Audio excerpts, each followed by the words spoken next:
টাকা পাও না ইয়ার? এই দেখো, অযথা খোঁচে যাচ্ছেন কেন মেসমশাই? পাড়ার ওই চায়ের দোকানের পানু বলল যে আপনার বাড়ির দোতলায় কোণের দিকের একটি ঘরে ফাঁকা আছে, ভাড়া দিবেন? ও, তাই বুঝি? বেশ পাকাপোক্ত খবর লইয়াই তো আইছো। ওই একখান ঘরই ফাঁকা আছে। ওতেই চলবে, আমিও তো একখানাই লোক। মাসিক 70 টাকা ভাড়া, আর টয়লেট ইউজ করলে 100 টাকা।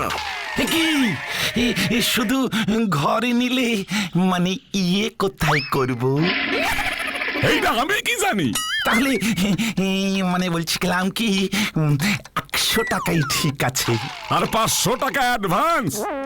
ওটা 1 মাসে পরে দিলে হয় না কাকু? এ থুরি মেসমশাই। কি অ্যাডভান্স পরে?